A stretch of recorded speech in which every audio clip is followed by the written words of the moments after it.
Hello everyone, and welcome to the most scientific dev game podcast in the world, House of Games. I'm your co-host Rune, and today I'm joined by my host Otto, and a very special guest, Tobias from Pieces Interactive. But before we piece you together, Mr. Tobias, let us grab our flashlights and head inside this week's episode of House of Games.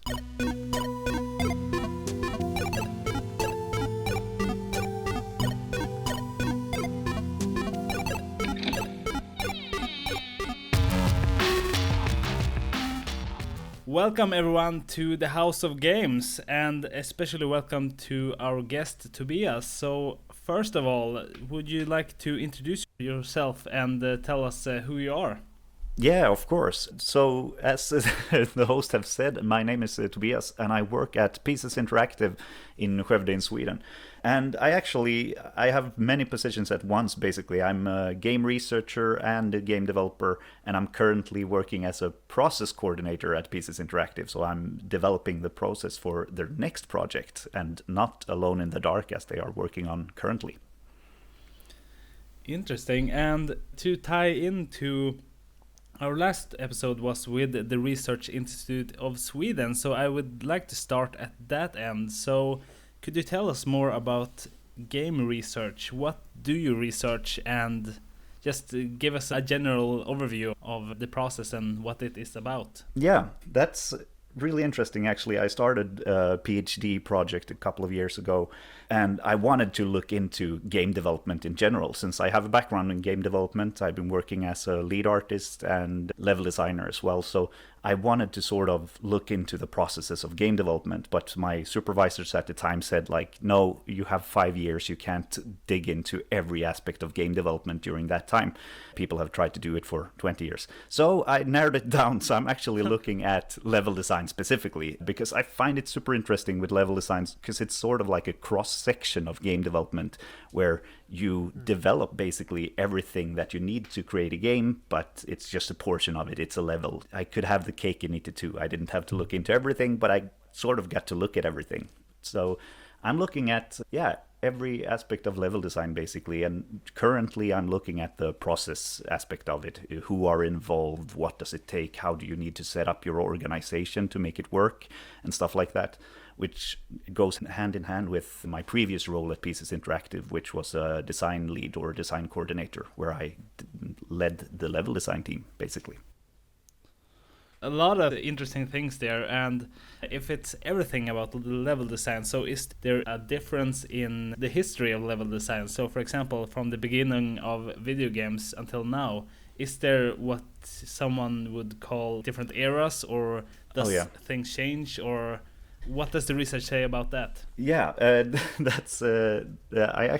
was my first step when I started researching level design. I wanted to sort of define it, and I looked at it's kind of sparsely researched, so I mainly look at articles from the industry and presentations from game companies and stuff like that to sort of get the industry perspective rather than the research perspective when defining level design. But what I first found was I did an article defining it, as I said, and I looked at job listings from all over the world and sort of how they defined it. And during this, I also went to Japan and did a research paper with Cygames. And they got me in contact with the CEO of Konami and Square Enix level design guy. And what I found was many of them were like, level design is not really something many Japanese company do, and especially they did not do it back in the days. Even though they had levels, they didn't have a level designer. And some of the older people or the more senior people were even like, what do you mean when you say level design? Are you talking about difficulty level? And I was like, no, it's not the same thing. So it actually turned out like, since, you probably know this room, the Japanese game industry comes from manufacturing and then into arcade games. So they had this really strict hierarchy with a director in the top, and they had planners below that, and then they had designers, which are artists, and programmers. So they didn't really have the role of level designer, which was really interesting. And they told me, like, we're starting to get more into the Western way of having the more flat hierarchy now. And for instance, for creating Breath of the Wild, they had to adapt this more flat hierarchy because it's open world. Wow. So they can't have this segmented hierarchy anymore. So that's super interesting, and it used to be like that. And levels are also sort of a vague term. I mean, newer games usually go by chapters or acts or stuff like that, and the first games went by stages or worlds. So yeah, level is vague. And if you look at huge open world games like the GTA franchise, their levels are basically the districts or separate areas of an entire level, which is the huge world they have. So yeah, it has changed. As games grow, you need to create more content, levels become more vague. So it's interesting, and it's super difficult. I love the fact that you brought up the Zelda as an example. I think I said it maybe twice already on this show, and I talked to my friend today who works as a musician, and they have this hierarchy within that company too, and his senpai, so the guy who's above him, he's 1 year older, been there 1 year longer than him. And because my friend is Swedish, I mean, we both adapted quite well to the Japanese culture and all that, but I think we still have a little bit of that anti-hierarchy thing in us. And I told him, like, just as, because now he's been working for this company very long and he's doing very well, and I'm like, please don't fall into that hierarchy trap. And then he sort of told me about his senpai, who is, I mean, he should respond to his senpai, but now the boss is sort of liking my friend more. And I think it's because my friend then have that sort of, so his senpai play by the book, so he sort of do what he's had to do, or he follow the rules. And I sort of feel sorry for that guy, because that's how he's grown up in this sort of hierarchy culture.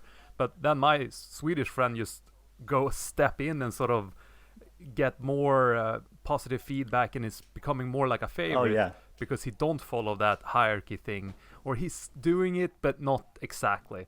So that's quite interesting. And I also told my friend what you just told me, and I'm so happy you brought up Breath of the Wild, because I said on this show as well, I read an article around the time that game came out, and I believe it said something along these lines, like the Nintendo people said, like, this time around we sort of let the older guys step aside and let the younger people in more to help designing the game. And then you see the sort of success of the game. And I always felt like the Zelda games have been very similar, and that's another what we talked about yesterday's episode, or a week ago, I suppose, when you hear this. I also mentioned that when you have these hierarchies, things tend to change slower than it would if you have a more flat hierarchy, if you will. And it's very funny you brought that up, because I talked about that on the show as well, and I'm glad to hear that you have heard about that, or that you found out that too. Yeah, and that was actually the first reason why Cygames, the research department, wanted to do the paper with me, because I had to go there to their fancy office and sort of pitch, this is what I do, this is what I look at. And it was my first week as a PhD student, so I was kind of scared, and they had its super fancy office, and they began by telling me that this is the biggest game company in Japan if you don't count hardware, because then Nintendo is obviously the biggest. But they told me, so this is a big deal, and I was like, okay, no pressure. And I had this half-baked idea about, like, yeah, we're gonna look at the definition of level design. And I talked to them about it and had some questions, and they got super excited, like, oh yeah, we need to know this. We want to know how you do it in the Western way, because we don't do it like that. So they actually brought up Breath of the Wild. They had tried to get some inspiration, or spy no, not spy at them, but they wanted to get some information from Nintendo. But it's sort of like game development in general is very secretive, so it's tough to get that information, which is also something I find very interesting about research. It's tough to get access, but the good thing about doing research is that my goal is to spread information to different companies. So even though companies might not talk to each other that much, or as much as they should, the researcher's job is to spread information and spread knowledge. So I think that is a way to sort of get that information sharing going. Of course, anonymized, but yeah. Yeah. Another cool thing, or something I read around the time I heard about this Breath of the Wild thing, was also Hideo Kojima, Metal Gear Solid. Yeah. He also mentioned something that when he started his own company, Kojima Productions, he also wanted to adapt a more Western style where it is less of a hierarchy. I mentioned on the show before, I go to these indie meetups once a month in Tokyo, and I hear from some people that companies that still have that old school hierarchy, it's almost literally like in a building, let's say 10th floor is the boss and 9th floor are the way you sort of described it, how it goes down like that. And it's literally like that. Even in a building, we're up and down the elevators. But it's Tokyo, so everything is tight and built on the height. Yeah, exactly. Yeah. And I also wonder, because you are working with level design, that's my favorite part of making games as well. So I don't know, for how long did you stay in Japan? I was just there for, I think, a bit more than a week. I had some business meetings and research meetings when I was there. Okay, because here's something that I've noticed living here, which I think is quite fascinating. They have fences everywhere in Japan. Like each house, even though it's like, let's say 2 foot between two houses, they still have a wall, like a fence. Or a brick wall between the houses. Yeah. And if you look at Metal Gear Solid, the games, the way they're designed feels so framed, inrutat. Yeah. I'm not sure how you... And it's just like... I noticed this when I played these games back in the day, and also with the camera angles. And something I read when I was younger, that Hideo Kojima, he would use Lego when he designed his levels. That's cool.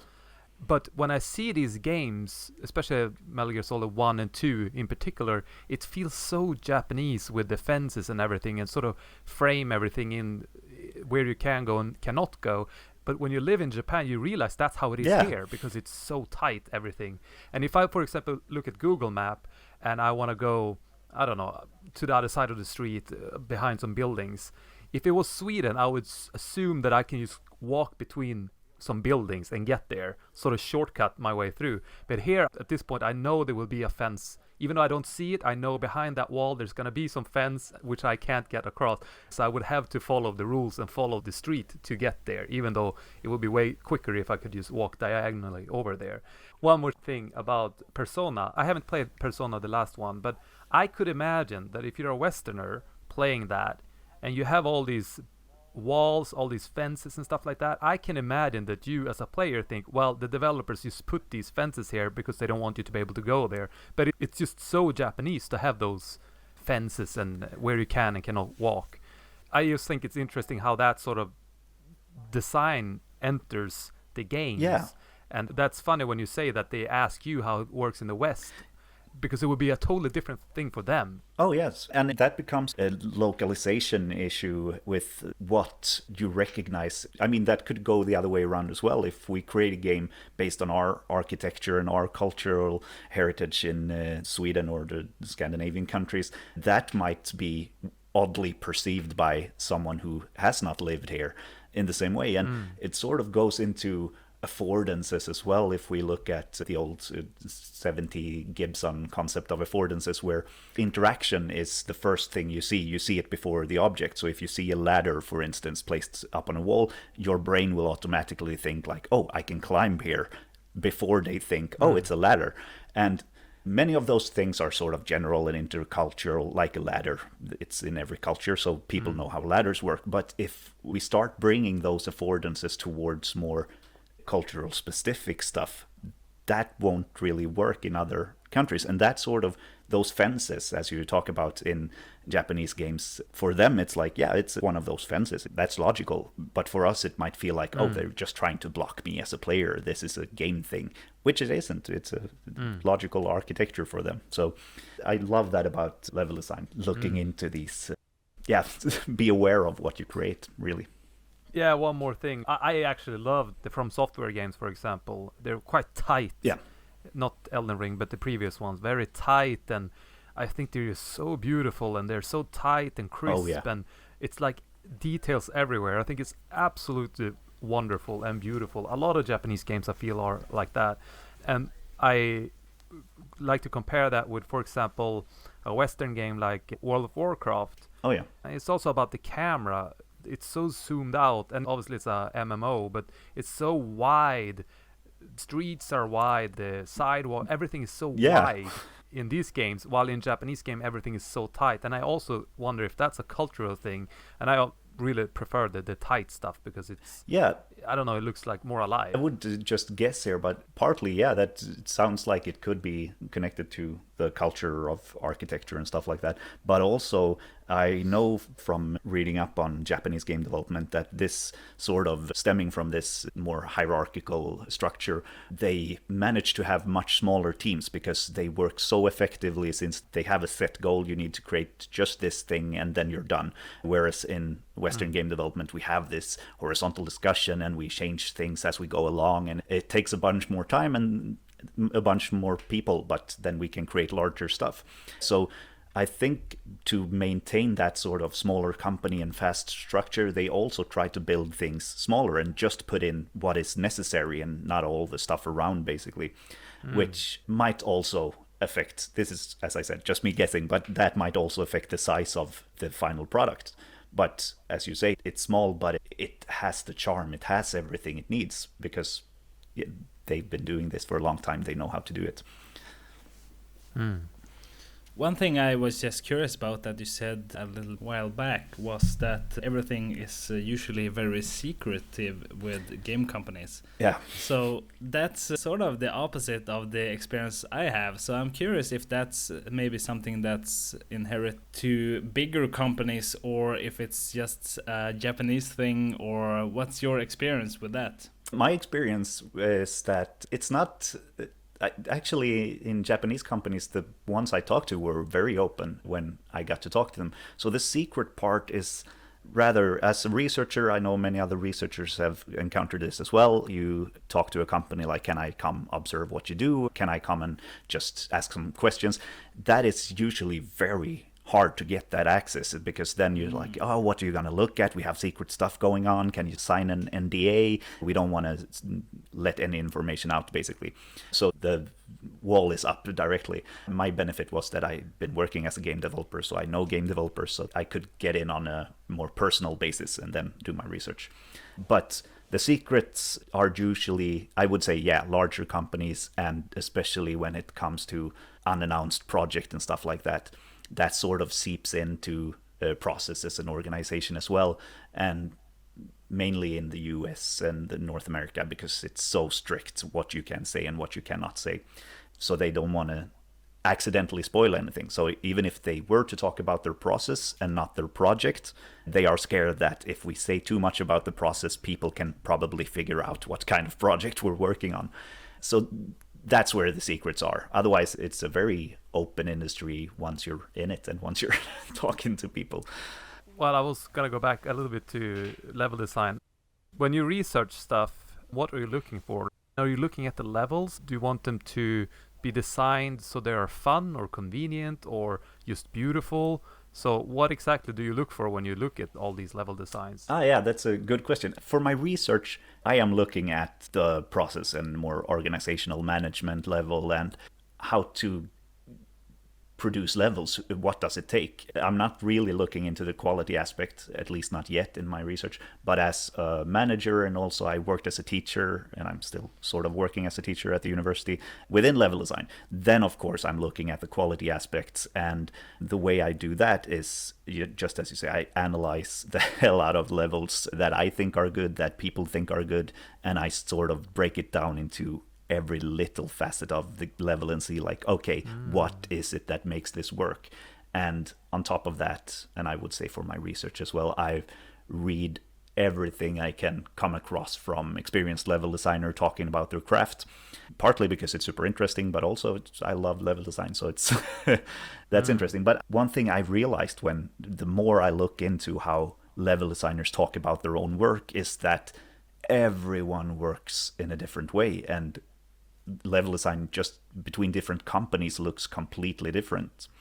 I know that two of the companies I actually did field studies at, one of them had the artists create the first draft of the level, so that it was a beautiful level from the get-go because artists created it, but it was super hard to get gameplay in there and make gameplay work.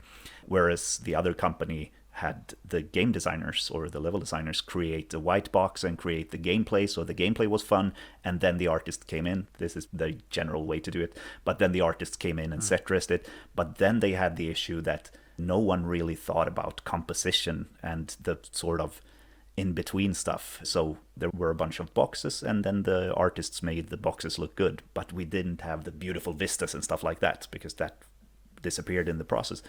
So I think that it's so interesting to see how different level designers work with levels, and everything seems to work out in the end, for better or worse.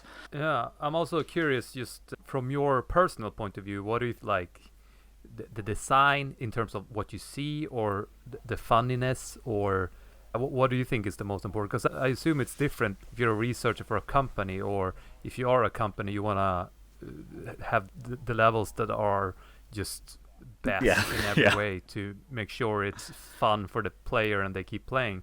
But from a personal point of view, what do you think would be most important? Because, for example, you could have a really beautiful looking level, but it's very boring. Exactly. Would you prefer that over? Yeah. From a personal perspective, I would always prefer fun over beautiful, even though I come from an artist background and I love a beautiful level. So don't get me wrong there, but games are made to be fun and to be enjoyed. Beautiful but boring level is something you will look at and then like, okay, I'm going to turn this game off now. Whereas even if the level is sort of not that beautiful, but is super fun, then you will continue playing because you're having a good time. So I would say that gameplay will always come first in my heart, but the best is when you can combine them. And one thing that I think many people forget, as I said this with the composition and stuff like that, is that art should be there to sort of enhance the game experience.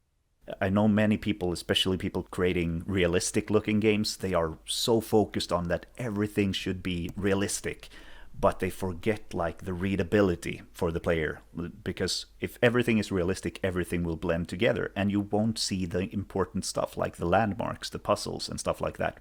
So you need to create interesting art that the player reads easily so they will understand what they need to do in the game. And that is especially important when you create a level, I would say, to guide the player with the art and the level design as well, of course. But yeah, gameplay first. Yeah, talking about realism, one of my personal rules is that I don't want floating stuff in my games. I want there to be a reason why they float. For example, in Knife Boy, there would be like cogs everywhere. So if there's no floating boxes, there is a reason why it's there. I don't like when they just float in midair for no reason, and I don't know why that is, but that's one of my rules. But yeah, I totally agree. Actually, when I played Minecraft a bunch, I love to build stuff there as well, and I sort of have this pet peeve when a box in Minecraft is left floating in the air. It hurts me inside, even though like the mechanics of that game allows a box to be floating. But yeah, I agree with you. It's horrible. I remove it directly. Like, no, it shouldn't be floating. That's unrealistic. And on that topic, from your research, is there any patterns you could see where you could say that, like, this is the definite guide on how to make good level design, or these are the mistakes to avoid, or this is what people usually do that makes successful levels, for example?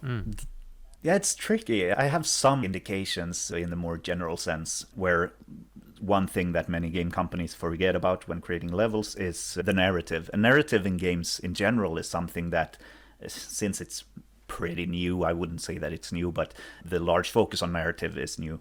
It's something that is usually set aside, like we can write the narrative later and we can fill in the blanks. It's not that important when we want to create a fun game.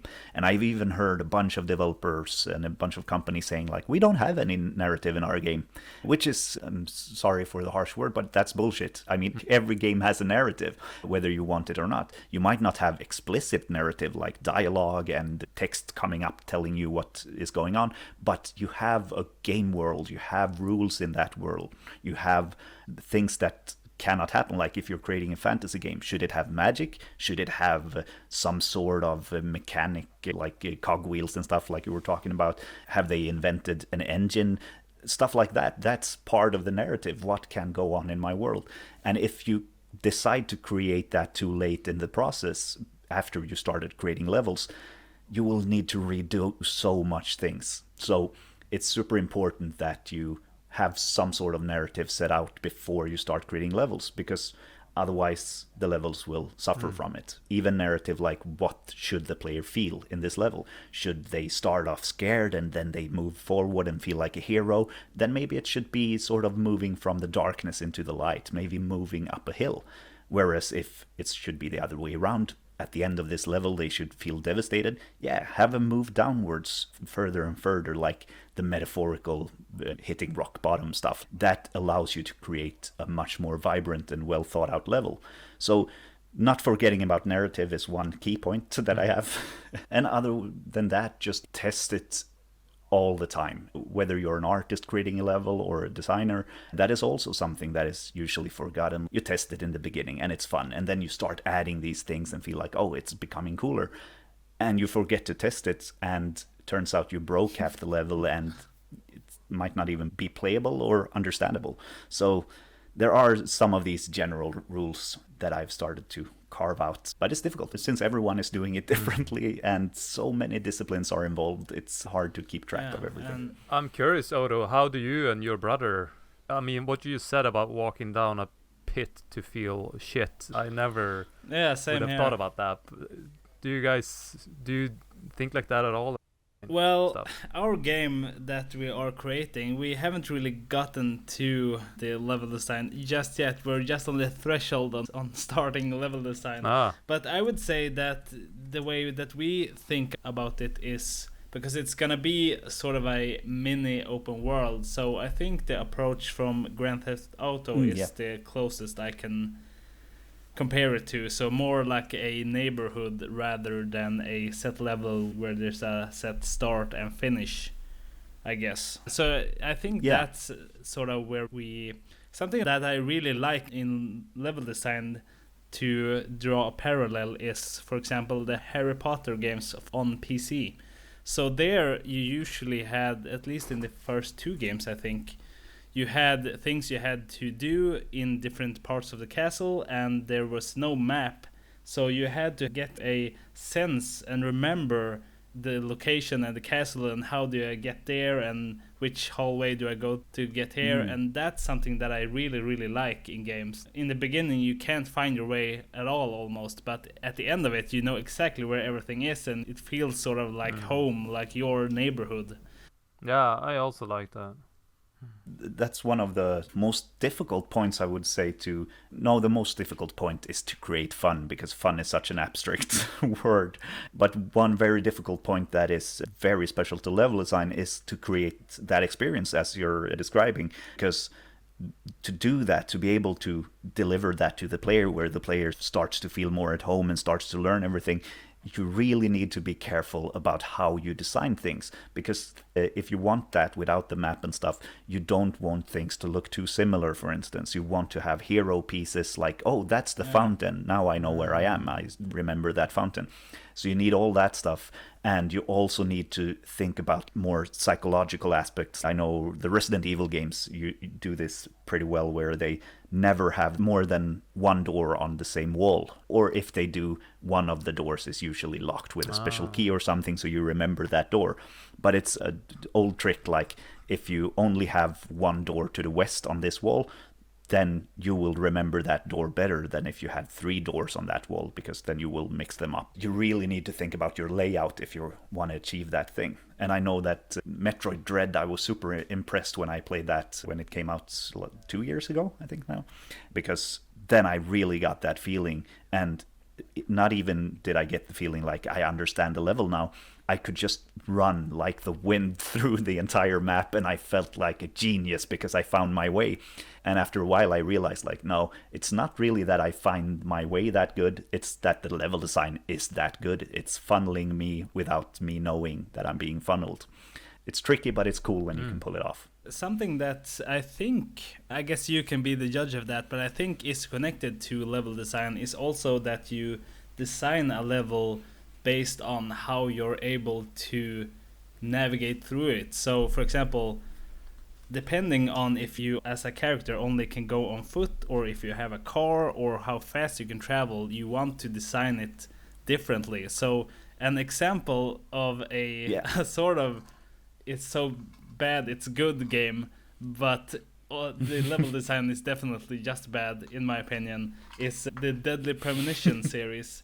So the first game especially, or I would say both of them. So the first game you had a big open world, but the only way you can go without taking an hour to get from A to B is taking a car, and usually you have a police car because you're a detective in the game, and to make it go faster you have to have the sirens on all the time, so you just listen to this like 1 second loop of a police siren to go everywhere, which is kind of insane. And then the second game is actually somehow worse, because then the character's car broke down, so he doesn't have a car, but it's a bigger world, and instead you either go on foot or skateboard.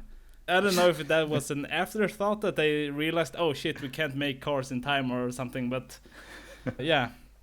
No, but that's super interesting, and I've seen this as well in games, and I know the first Borderlands game got some critique for this. They fixed it later on, but your car could break kind of easily, and they had built large areas of the map where they were built for driving in a car.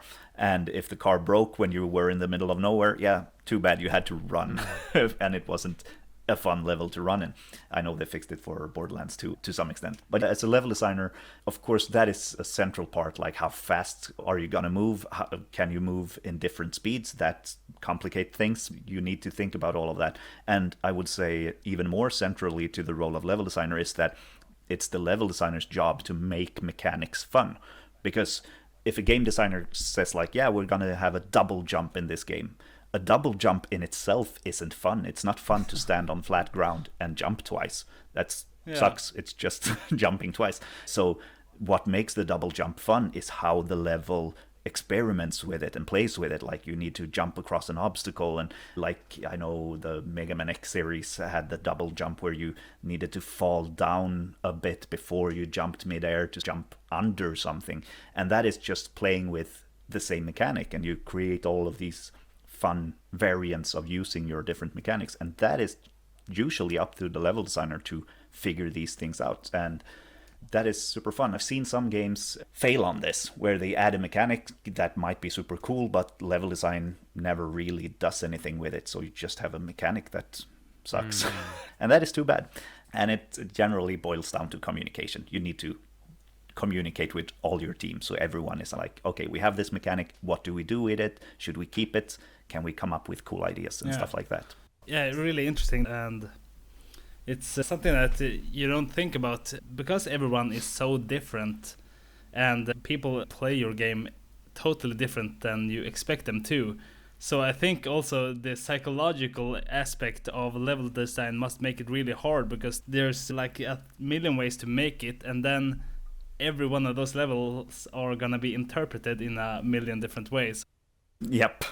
That's a huge issue, and working on the Alone in the Dark game now, I can't say too much about it because it's not released yet, but in general, just when working with levels and stuff like that, I've never worked that much with horror before this game. I've dabbled with it, but going into the whole horror aspect and trying to replicate that is super difficult, and it goes into what you just said, like everyone will play this differently. Even if you place the coolest event ever and it's super scary, people might turn 180 degrees and miss all of it. Then they just hear a weird sound. They do not understand what happened.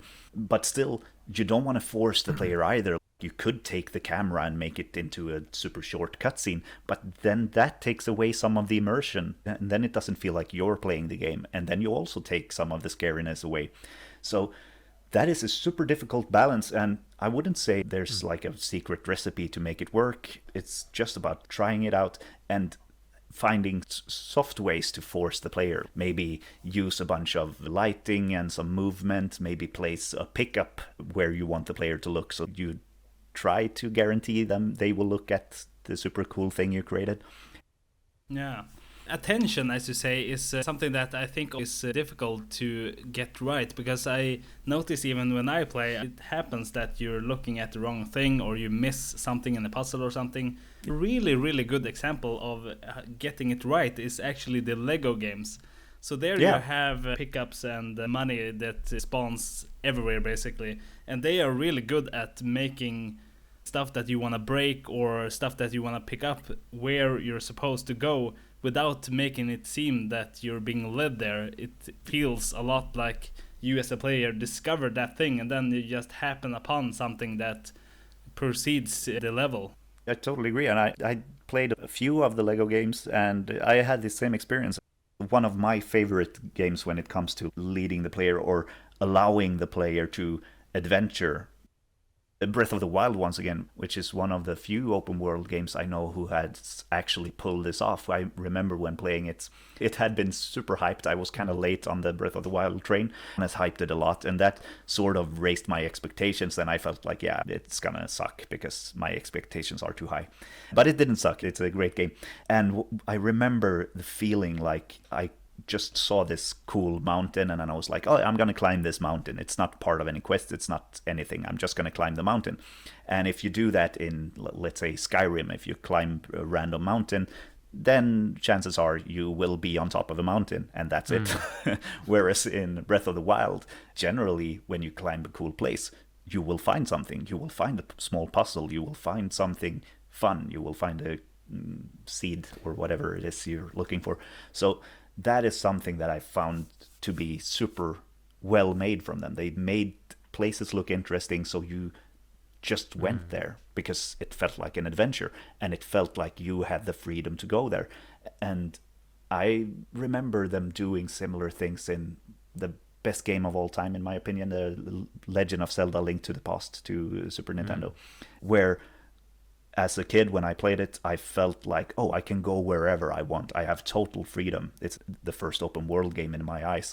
But as I got older and realized, like, no, I'm super funneled. I have to do everything in a certain order, basically. But they gave this illusion of freedom and meanwhile guiding me perfectly. And that is very well made level design just to achieve that, I think. When you play games, how broken do you feel in your brain from working with level design? Can you enjoy games, or are you just sitting there like, they did that trick, I see? I would say 50-50. When I was developing every day, when I worked with level design myself full-time all day, I was kind of broken, and it was also new to me, so I sort of tried to look at everything that had to do with level design, and I couldn't really enjoy the experience of the game. As I've been doing this for a while, I also learned to turn that part of my brain off when I feel like I don't need it. So last year I played God of War Ragnarök, and then I managed to turn that part off and just enjoy the game. But yeah, of course I can't turn it off completely, so in some cases I was like, this was sort of... Most often it was good, but sometimes like, why did they design it like this? They should have done this instead.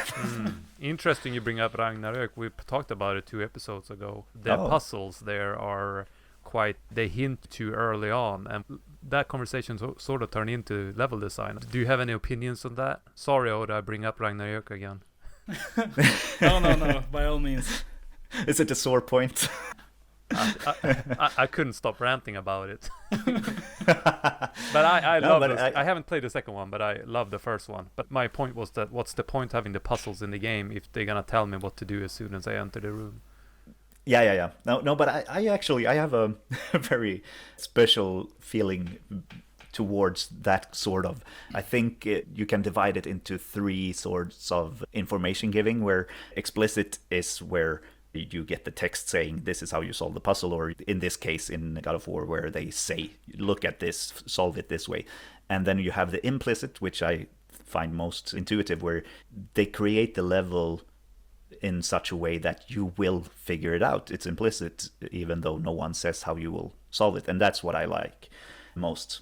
And I just realized I was thinking about explicit, implicit, and emergent narrative. But it goes the same way for puzzles. Anyway, I have a pet peeve when they tell you too much how to solve stuff. I think part of it is because when I started playing games back in the 90s, early 90s, you had no lifeline. You had to figure stuff out. I remember finishing both Monkey Island 1 and 2 when I was very young and I didn't know English. And I, for the life of me, can't understand that I actually finished them, because today when I play them, I have to Google stuff, and I know English now because they're super difficult. But I guess when you were a kid in the 90s as well, when you didn't have that many games, you had the patience, so you just tried everything until it worked. And I sort of I don't want to go back all the way there where you need to figure everything out yourself, but many games today tend to hold your hand too much. Yeah, I totally agree. The From Software games are my favorite for that reason, that they sort of take you back to the 90s and not holding your hand. But Yeah. they're very difficult games. And I sort of understand. I've been in the development seat as well, where you have publishers and you might have a goal where this should reach as many people as possible, not just gamers, but people who are casual, like play once a month or something. So we need to make it so that everyone can just pick up and play and understand immediately what they should do. And I understand that it's different audiences. But for me, I'm with you. Please let me figure things out myself. And I love the God of War Ragnarok, but that part where they tell you how to solve the puzzle before you even try it, it's like, no, please, come on. Then it's not a puzzle. Then it's someone telling me what to do. I like your example of playing games when you were a kid not understanding what you were doing, because I had the same experience with Final Fantasy VII in particular. I remember when they told you where to go, they would highlight, let's say, go to Canyon Northwest, and Northwest would be highlighted, and then I would have this English-Swedish book and sort of what does Northwest mean, and then I maybe went downstairs and asked Mom and Dad, what is Northwest? I mean, in Swedish. I didn't even know that. And they were like, up and left. Oh, okay. Up and left, and then I figured out where to go. Yeah, but that's super fun. And I learned so much English and so much language stuff from playing games, because that's what made me want to learn. And I remember, I don't know how old I was, 12 or something, when the first God of War games came out, the PlayStation 1 games. I remember we just started learning about Greek mythology in school, and I was like, why should I know this? It sucks. It's old and I'm a kid. But then I started playing God of War, and I was like, holy shit, this is super interesting. And I paid so much attention during a Greek mythology class after that, and I aced every test because games made me appreciate the subject. So I think games can have that sort of magic, like help, even if they don't help you learn directly, which they do sometimes, they indirectly, they definitely can make you interested in learning stuff. I have a story about the game I want to make after the one I'm working on now, which is like a JRPG. Yeah. So I was living in America when I was about 19. So my English was shit back then, and I thought, like, I'm going to write a movie in English to learn English. Yeah. So I did that, and then later on I used that script sort of thinking, well, what if I'm turn this into a game, if this were to become a game one day.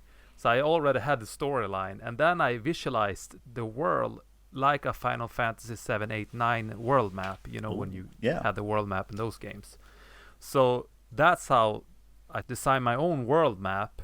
Yeah. And in the story, it says that the main character go to the capital. It's like a fantasy game, obviously, JRPG.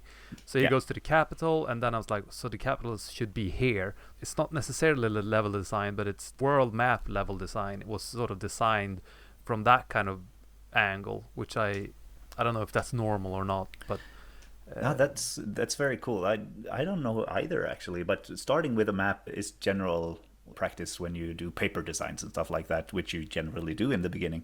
But having the story so well thought out, as I said, many people miss it, many developers miss it. So I think that's a really good thing, that you have described the game world and you know what kind of world it is you're creating. That's gonna make for a better level in the end, or better levels. That sounds super cool. Speaking of level design in games like Final Fantasy 7, 8, 9, these games are not necessarily fun to play. And the game I'm working on now, it's like imagine Harvest Moon, Stardew Valley game. That's not very nice. I love those games, but they're not fun to play. You know, you can't jump or anything like that. So if we talk about, for example, Final Fantasy, wouldn't that be an example where the design, it should look pretty? It doesn't have to be fun. Speaking as a Stardew Valley fan, huge fan. No, I mean, the movement in itself, like just running around, which is what you do when you run across the level, isn't fun in itself. But then you need to, the level design, of course, it's a benefit if it looks pretty, because you will move around a bunch in it. But then it's more the ones where you need to guide the player, since it's not that fun to move across the map. you don't want the player to get lost. So it's super important that the map is readable and that it's understandable. And then you might also want to think about backtracking, because since it's not that fun to move one way, maybe you don't want the player to have to move back the exact same way. Maybe they can take a different path, and then you need to think about alternative routes and stuff like that to make the most of the little movement you have. And I think they do it great in Stardew Valley, for instance, and even in the old Final Fantasy games. Final Fantasy games mainly fix it with having a bunch of story stuff in between and interesting characters and stuff like that. But in Stardew Valley, you can move different ways, and you also have reason to move a different way away from your farm and back to your farm, because you might run straight into town to buy some seeds, and then you realize, oh, and I need a fish as well, so I'm going to run down to the ocean and catch some fish, and then I come in to my house from below, and then I can chop some trees. So you sort of have that, you place interesting things all over. So yeah, the movement in itself, not that fun, but then you need to have interesting things across the map. Yeah, I have some shortcuts you can take, but in order to take those shortcuts, you need to fix them. For example, a staircase or a bridge and stuff like that. Yeah, but that's super fun. Sorry, Odo, you were gonna ask something before I rudely interrupted you. Yeah, no worries. This is such an interesting topic. Like with many episodes, you could just talk forever about it, it feels like. But one thing I was gonna say about making the world feel really big and making you want to explore it is something, a feeling that I've only had like once or twice with a game. So in the game Guild Wars, after you complete the tutorial section, this is Guild Wars 1, Prophecies. And then after you complete it, you sort of started to spoil like 15-year-old game, but basically you have the map and everything is beautiful and nice, and then an event happened and everything goes to shit and it's ruined, and you think, all right, so I'll just keep playing this like depressing part of the game now.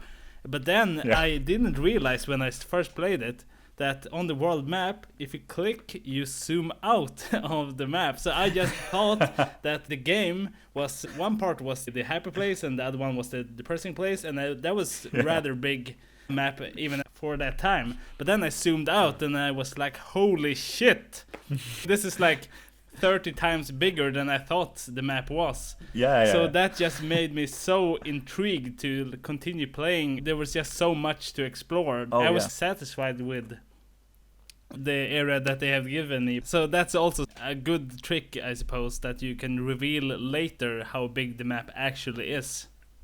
Oh yeah, and I love when games do that. And as you say, I haven't experienced it that much either, but I remember the first Red Dead Redemption when I understood like, oh, you can go down to the Mexico part as well, and it's huge. Oh, that's so cool, and I got to explore that as well. And I also love the sort of aspect that you were talking about, like the shortcuts that you unlock by fixing stuff. I love that aspect of games as well, not just unlocking shortcuts, but knowing that there's an area ahead that you can't get to yet, but you need something to get there, and the reward you feel when you finally, like the all Metroidvania games does this, now you have this tool, so now you can go here. And it might be seen as a cheap trick, but it really works, and it really gets the dopamine rush that you want from a game. Like, now I can explore this super cool area that I've seen, which is generally a good idea with level design as well, to show player beforehand what it is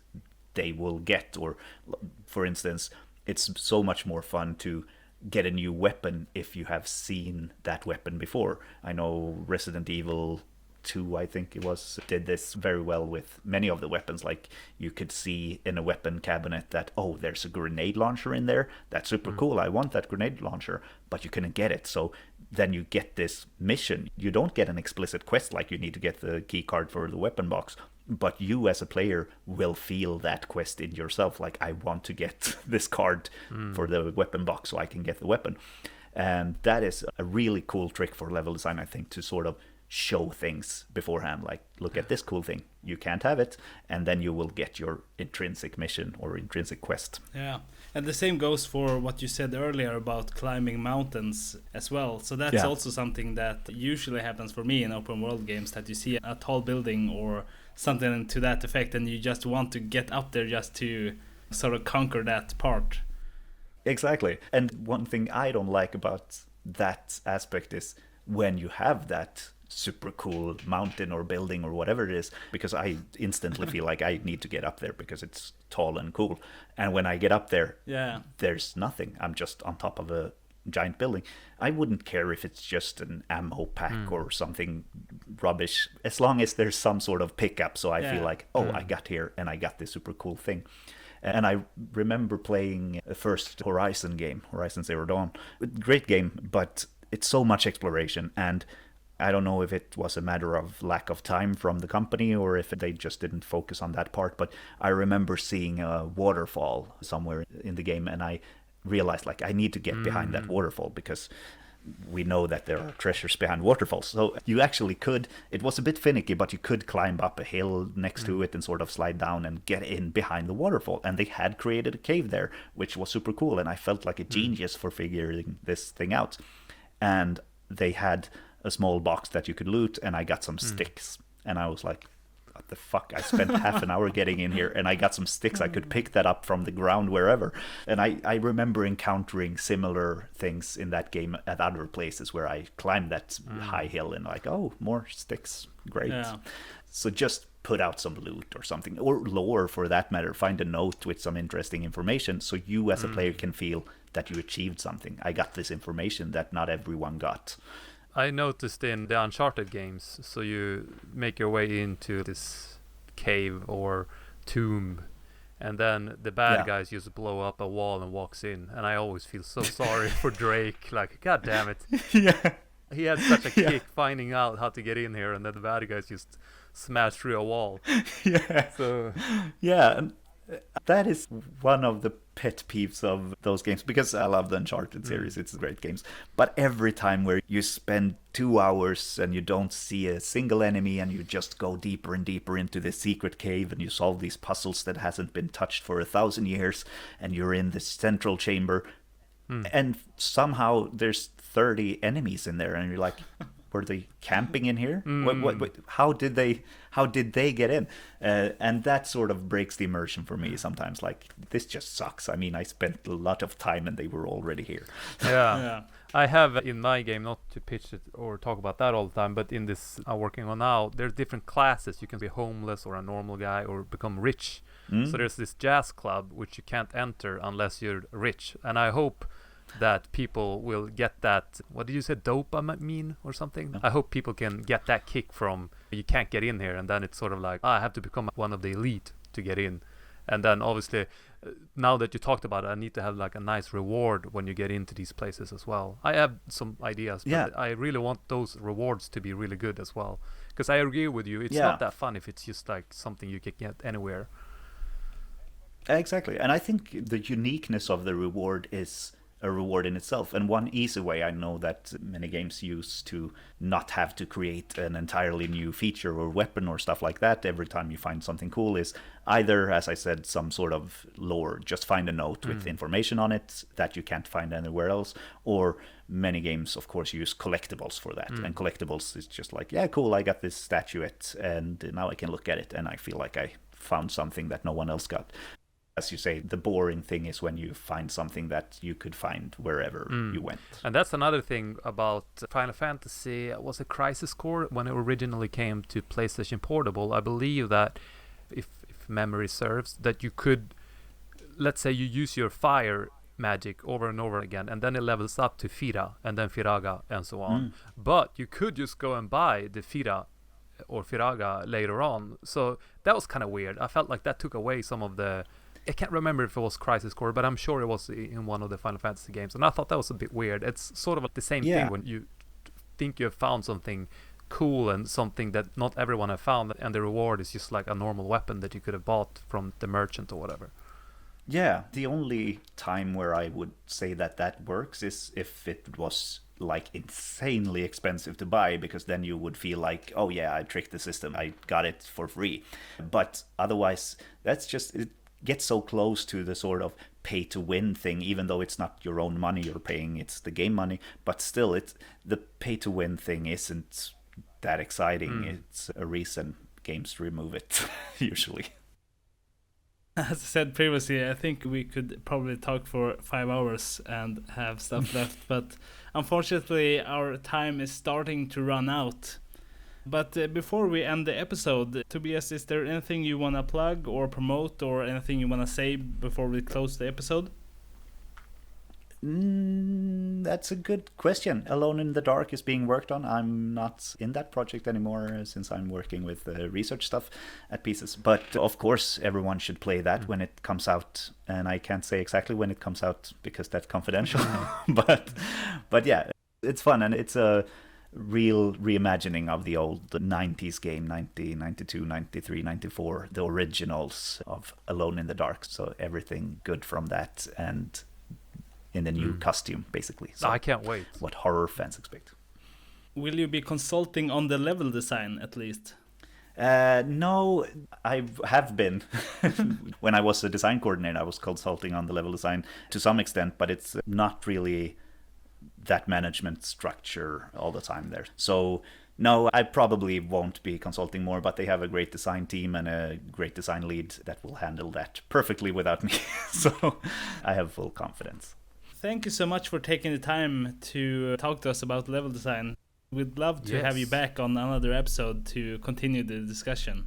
Yeah, and I'd love to come back. And I'm leaving for Game Developers Conference in San Francisco in 2 weeks. And then I'm going to Montreal to study some game companies there as well. I'm going to Eidos Montreal to see what they're up to. After that, I might have even more information. So... Great, yeah, we'd love to have you back then and talk about your experiences. That would be amazing. Cool. So thank you everyone for listening. Thank you, Rune, for being my co-host as always. And thank you, Tobias, for being our guest for the episode.